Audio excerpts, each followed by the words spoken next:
Good morning and welcome to the new edition of my live comments. Canada is a multicultural country and people of all religions, color and creed can be found here. The immigration has been so much that at times it appears that the white majority which ruled Canada at one time and is ruling still today might be in for a shock and might become a minority in the real sense of term. But there are certain fears that this majority likely to turn into minority has. And those fears are often having a ricochet effect. There was a time when Jews were the target in Hitler's, especially when they had been in position as of power. And there's one community in Canada which is portrayed as power brokers in federal politics. That community is the community of Sikhs.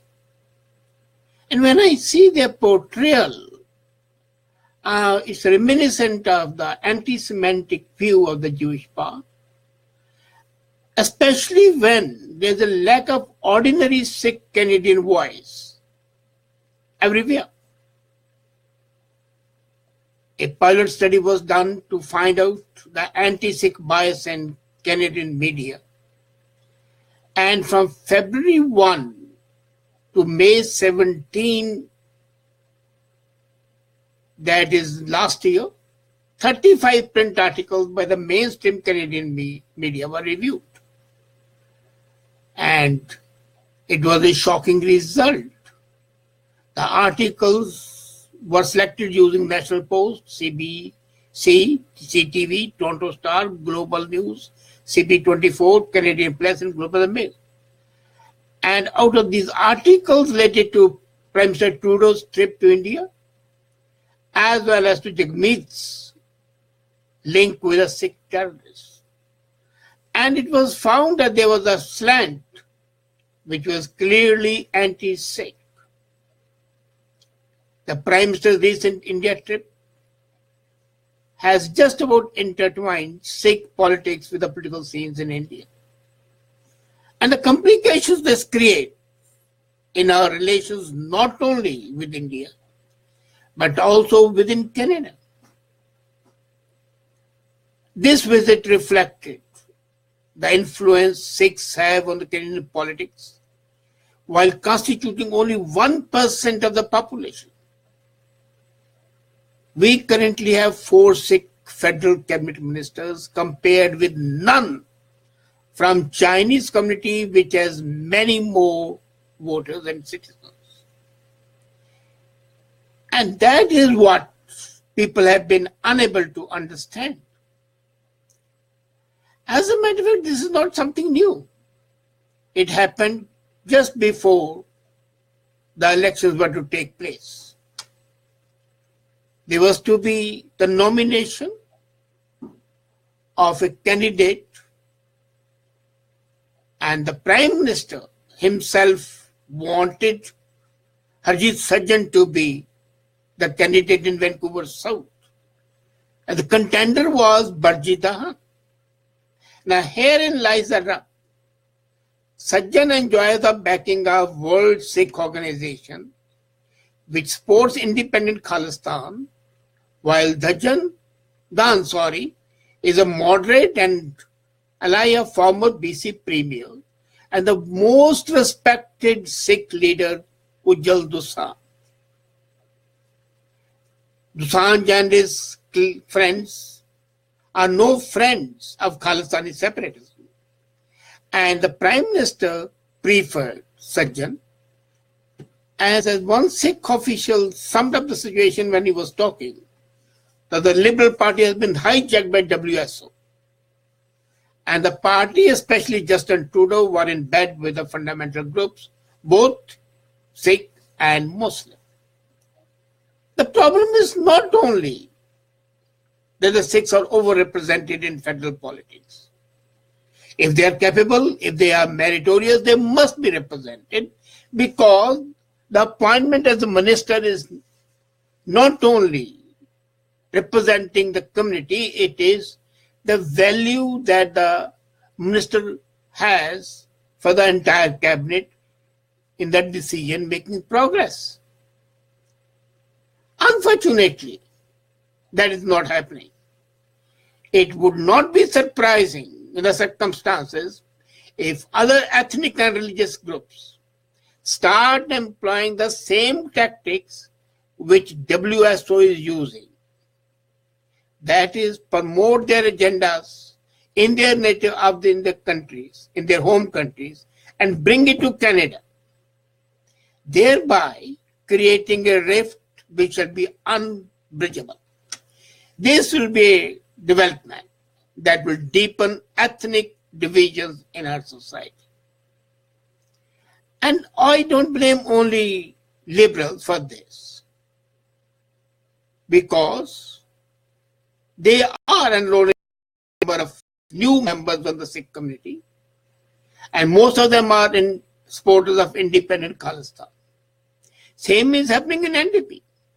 Jagmeet was able to win the leadership in last October in a large measure by signing up thousands of the new party members, and majority of them being from Brampton and having affiliation with the independent Khalistan movement. His various speeches and appearances at window at various events featuring speakers and advocating the creation of Khalistan, along with his failure to denounce Parmar, the individual behind that condemnable Air India bombing. So this has led to increasing pressure on Jagmeet to clarify his position on Sikh separatism and terrorism. Sikh later on did issue a statement condemning terrorism, but everybody could see that it was for the reasons of political expediency and not simply because of the change of mind. And his earlier statements cannot be swept under the carpet. In these circumstances, it is time for the Canadians, including the members of Sikh community, to reflect on this issue. Whether the inordinate influence the Sikhs enjoy today is good for democracy, is it good for the political parties, and is it good for the Sikh community as a whole? The possibility is the Sikh community would be labeled as the way Jews were labeled. The simmering discontent might become a pot-boiling hatred, and that would be most unfortunate. Unfortunate for the country, unfortunate for the political system, and unfortunate for the Sikhs. Do you know that back, the then Prime Minister of Canada, as a matter of a long time back, John MacDonald, had written an official letter to the Secretary of State in England, because Secretary of State was a man ruling India on behalf of His Majesty or Her Majesty. And he wrote to the Secretary to send him a regiment of Sikh soldiers to protect Canada. The Prime Minister at that time was begging the Secretary of State to bring in a regiment of Sikhs to maintain law and order and to protect Canada. And years passed after that, and the Sikhs had to fight all the way to get turban recognized as a part of the uniform in RCMP. Now, this 180 turn from a request to practically indifference is symptomatic of the fact that in a multicultural society, whenever any community seeks to have more power brokering capability, is set up to be a target of the eventual hate. We actually need today a frank discussion, as the issue is not easy. Udal says very clearly, and he says that it seems some of us have to be ashamed of the white men who, into complete submission regarding our mistaken belief that Canada has no core identity. So much so that the Prime Minister won't defend what was so dear to his father and what he strove for. On matters of race, religion, culture, and national identity of Canada, the white men today are reduced to either silence or non sequiturs. And this silencing of the majority by the temporary voting mayor may not harm Liberal Party, but it will harm Sikhs. Purveyors of power which they don't deserve. Now, again, I'm coming back to the question of deserving. If the four ministers were really deserving, there would have been no pain. People accept others if they deserve. Nancy became the first Muslim to be the mayor of Calgary. There have been outbursts against him, but he was capable and he has proved his capability in many ways. He has failed also. I'm not saying he has not failed, but if he has failed in 10 issues, he has been successful on 90 issues. But when I look at the record, I'm shocked. Especially the antics of some of the ministers, spitting out cherry stones on the pavements, making claims about a victory when you are practically nobody over there. They do not bring good news to the community as a whole. I fully agree that temporarily the community is dazzled by the fact that there are four ministers, while in Indian Parliament there are only two ministers, Sikh ministers. So this is a great thing. But they forget that this propping up of these four ministers propping up resembles what the British government was doing in India, making Rai Sahabs and Sahab Bahadurs to create a rift in the society and to make them the figures that attract derision and hatred in the long run. The current anomaly has to end. And this current anomaly is in political representation. And it needs review. Not only that, it also needs review of the internal party voting rules.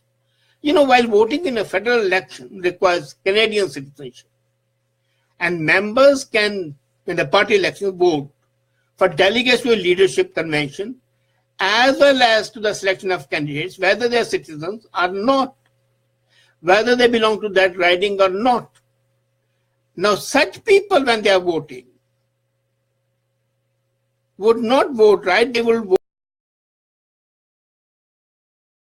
who made them the members, like NDP. Jagmeet had new members worth about 70,000, yes, new members.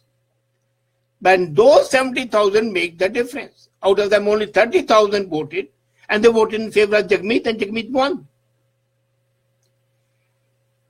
As a matter of fact, the parties have to change the system, and the election commissioner has to come in, that members would not have full voting rights until and unless they become Canadians and belong to that riding. In the meantime, what is happening?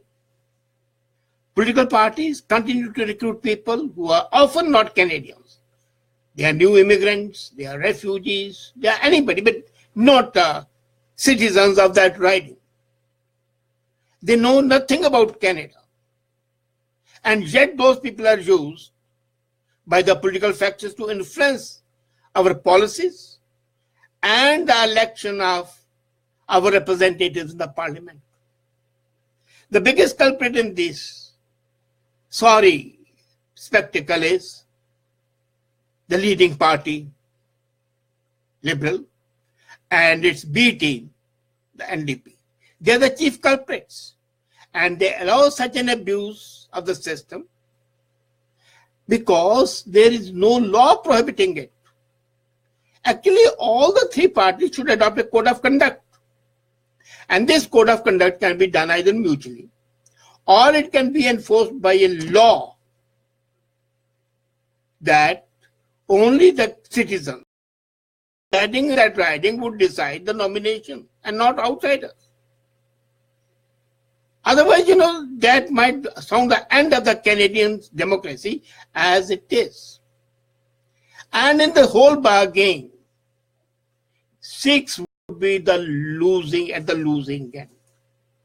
They as a community would be targeted that they are taking undue advantage of associating or being used by the political leaders for their nefarious personal acts to the detriment of the national act and to the detriment of the concept of democracy.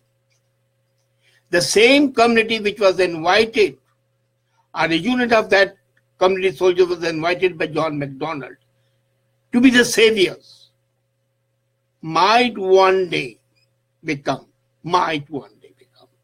a target of derision and hate. The prestige that they have, the respect that they have, may dwindle if this partisanship continues. And as I said earlier, the Canadian society would suffer, but the biggest sufferers would be Sikhs, isolated, targets of derision, and this hatred might be covert or overt, might be visible, might be invisible, but they would suffer. While the country would have a setback, the community would have such a shoving down the abyss that they may not be able to come out of it much sooner. To protect themselves, they should ensure that they are not marked out. I don't want them to wear the Star of David the way Jews had to do it. They had to wear the Star of David, and here they might have to wear that khanda, the crossed swords. I shudder at that thought. I hope I'm mistaken. But the Sikh community should stand up, think about it, whether the temporary benefits out of tune with their capabilities and their number are sufficient solace and a sufficient retribution as compared to the possibility and fear of being branded as a community that is not to be trusted. That would be a real bad situation. Beware. The warning is there. Let's heed it. Thank you.